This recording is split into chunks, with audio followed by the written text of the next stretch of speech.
मुट्ठी मुट्ठी खुल गई है उनकी भी। और हम देखिए, कोई नियम कायदे प्रक्रिया तो हो ही नहीं रही ना। नाटो से संपर्क साधा गया, ना जो कांग्रेस की सहमति होती है वो। लेकिन सुनिए सर, जो जो पूरा पूरा सीन है, दृश्य जो बनकर जी निकला, और इसमें सुनील सर, हमारे जो प्रधानमंत्री जी हैं, वो दोनों को मिला के कि है क्या, ऐसी कौन सी मजबूरी है। ट्रंप तो ठीक है, ट्रंप की तो सनक कहते हैं, नेतन्याहू की अपनी जिद है। ये हमारी जो मजबूरियों की बात हो रही है, जो हमारे यहाँ है कि आप ईरान जैसा जो हमारा दोस्त है, और आप ध्यान करिए साल 2024 में जब वहां उनके मारे गए थे प्रधानमंत्री, तो हमने उसको बाकायदा शोक व्यक्त किया गया था, झंडे झुकाए गए थे। आज क्या हो गया कि हम एक शब्द नहीं बोल पा रहे हैं। ऐसी कौन सी दिक्कत है दोनों पर आपकी, सुनील सर? धन्यवाद संजीव जी। जो आप ये मत कहिए कि नेतन्याहू की जिद है। नेतन्याहू जब तभी तक जिंदा है जब तक युद्ध हो रहा है। वह अपने राजनीतिक जीवन की तलाश में लगा हुआ है, इसलिए युद्ध है। यह युद्ध ट्रंप इसलिए कर रहा है कि उसको अपनी जो उसकी लोकप्रियता खत्म हो रही है अमेरिका में, उसको बनाए रखना चाहता है। उसके जो उल्टा पड़ दक्षिणपंथी गया, दोनों दोनों के लिए शायद उल्टे पड़ रहे हैं। नेतन्याहू के लिए ठीक है, लेकिन इनके लिए उल्टा पड़ रहा है। इसलिए नहीं, आप ये देखिए ना, कोई ट्रंप की लोकप्रियता खत्म थोड़ी हो गई। सवाल है ना जिसकी बात रामशरण जी ने कही कि अमेरिकन माइंडसेट क्या है। ये भी एक तरह का निरर्थक बहस की जाती है कि कांग्रेस का समर्थन नहीं है।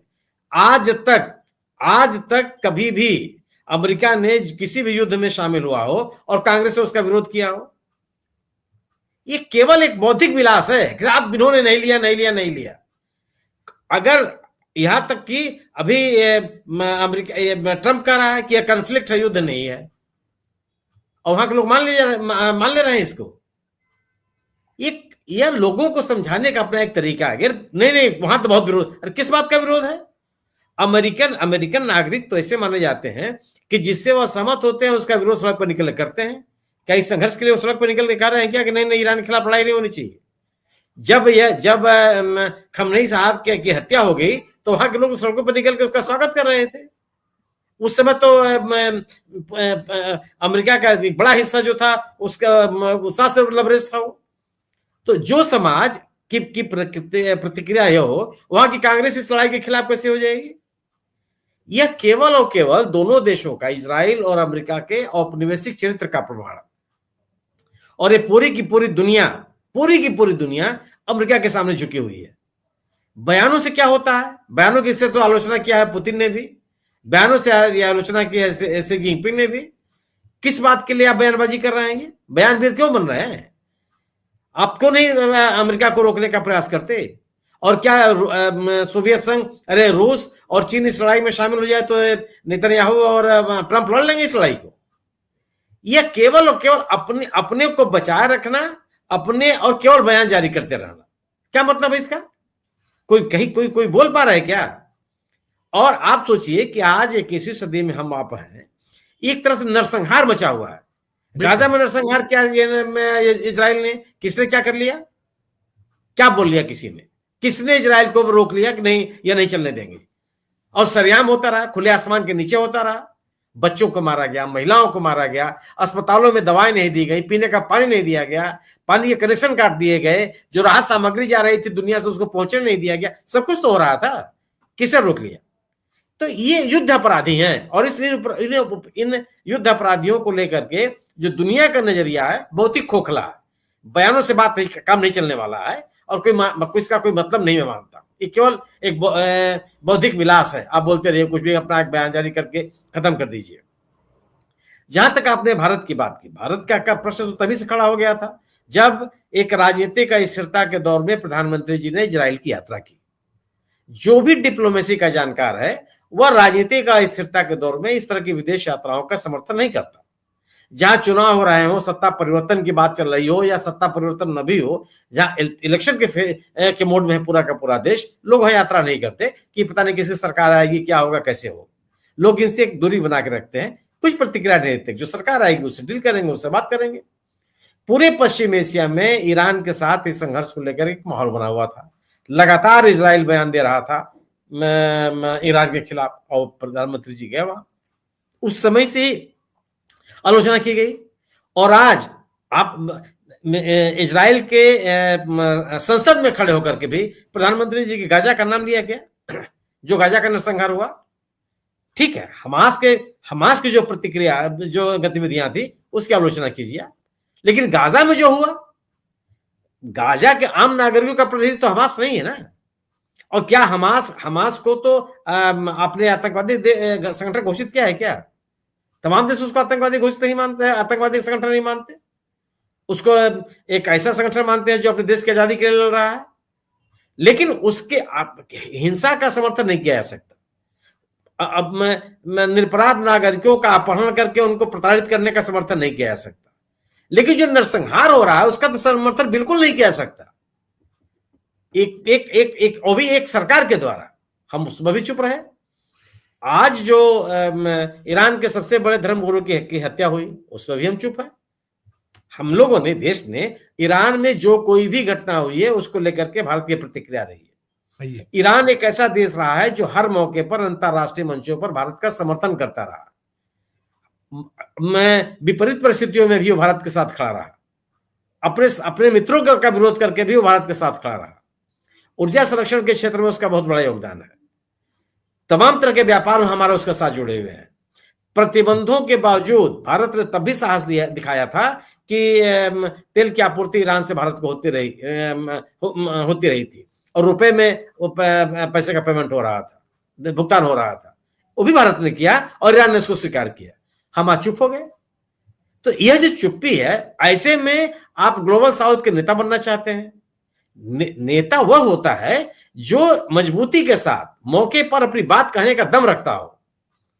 अगर आप अपनी सुविधा के अनुसार बात करेंगे तो आप किसी के समर्थक तो हो सकते हैं, नेता नहीं हो सकते। आज जिस भूमिका की उम्मीद दुनिया भारत से कर रही थी, वह भूमिका अदा करने में भारत विफल रहा। वही स्थिति खाड़ी के देशों की है। आज एक खबर मैंने पढ़ी कहीं कि सऊदी अरब ने ट्रंप के ऊपर दबाव डाला इस युद्ध को शुरू करने के लिए। इससे खतरनाक बात क्या हो सकती है? ये जो 10-11 देश हैं अब खाड़ी के, जिन्होंने अपने अपने देशों में अमेरिका को अपने सैन्य बेस बनाने के लिए जगह दे रखी है, ये क्या है? क्यों दिया भाई आपने? आज आप ये कर रहे हैं, आज आप ये नैरेटिव बनाने की कोशिश कर रहे हैं कि ईरान ने 9 और 10 देशों के खिलाफ युद्ध छेड़ दिया। अरे जिन देशों की जमीन से अमेरिकी हथियार उसके देश पे आ रहे हैं, तो क्या करेगा? वो प्रतिकार नहीं करेगा। वो तो वो कोई उस देश के ठिकानों पर तो हमला कर नहीं रहा है, उन स्थानों पे हमला कर रहा है जहां पे अमेरिका के सैन्य ठिकाने हैं। आप अपनी जमीन का उपयोग करने देंगे और आप फिर अपनी जमीन पर आप हमला बर्दाश्त में नहीं करेंगे, उसका आलोचना करेंगे आप? ये कैसे चलेगा? और जिन देशों ने अपने यहां अमेरिका को जगह दी है, क्या हुआ? देश अमेरिका का जो औपनिवेशिक ताकत है उसको विस्तार देने में सहायक नहीं साबित हो रहे हैं। वह इजराइल के साथ खड़े दिखाई नहीं पड़ रहे हैं। इस समस्या केवल है कि पूरे पश्चिम एशिया में इजराइल को चुनौती देने वाला देश एकमात्र देश ईरान है। उस चुनौती को खत्म करना अमेरिका और इजराइल की पहली प्राथमिकता है, और इजराइल के प्रभुत्व को स्थापित करना है। आप न तो लोकतंत्र के समर्थक हैं, न नागरिक अधिकारों के समर्थक हैं, न मानवीय मूल्यों के समर्थक हैं, न मानवाधिकार के समर्थक हैं। आपको केवल अपना आधिपत्य चाहिए, और उस आधिपत्य को स्थापित करने के लिए कितने निरपराध लोगों को मार दिया जाए, इसकी चिंता करने वाले आप नहीं हैं। ये सब युद्ध के अपराधी हैं, और ऐसे अपराधी हैं जिनका पुरजोर मजबूती के साथ विरोध होना चाहिए पूरी दुनिया में। और जो ताकतवर लोग हैं वो केवल बयानबाजी से काम नहीं चलने वाला, वो भी उसी आक्रामकता के साथ इनका विरोध करें, अन्यथा आने वाला समय उनको माफ नहीं करेगा। अभी बहुत खराब दुनिया सौंप करके भविष्य को जाएंगे।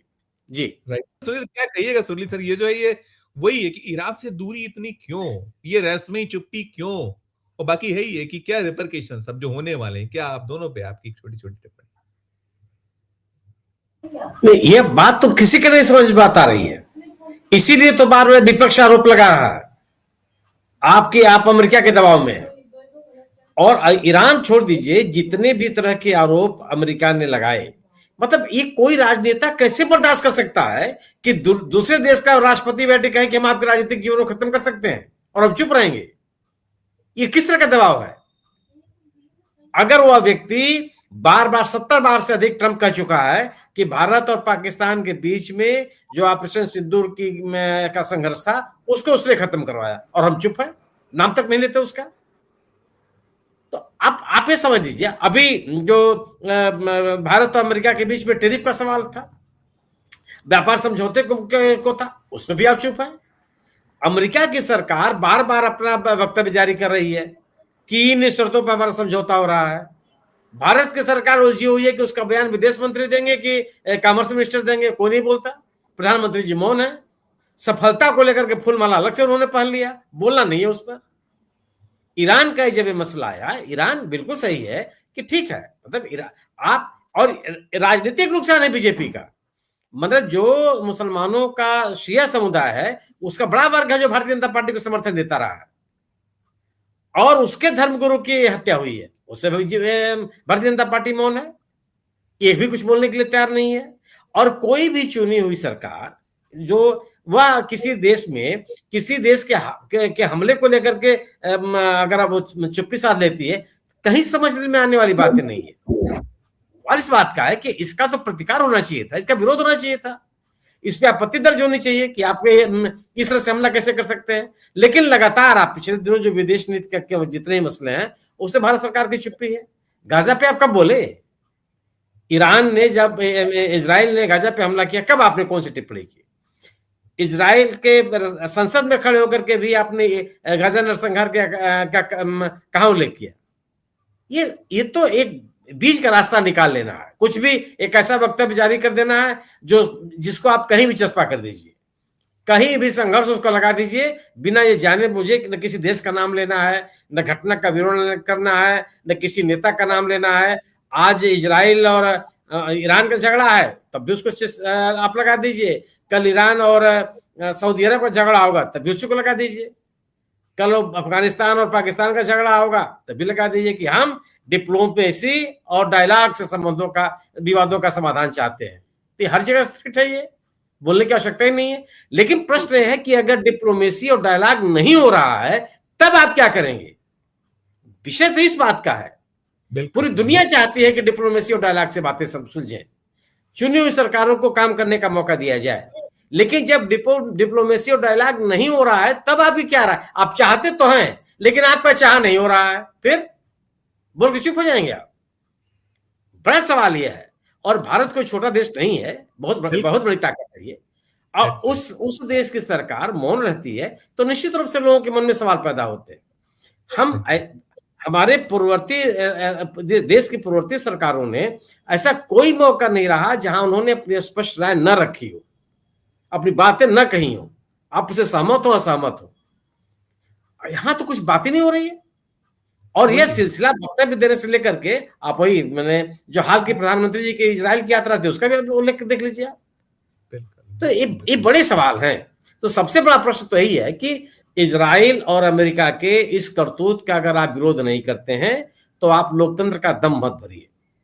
बिल्कुल। अगर आप इजराइल और अमेरिका के खिलाफ नहीं खड़े होते हैं तो फिर संप्रभुता की बात मत कीजिए। देश दुनिया के तमाम लोग मान लें कि ट्रंप ही सबका नेता है, जो ट्रंप चाहेगा वही होगा, सब उसके पीछे लग गए। बिल्कुल बिल्कुल।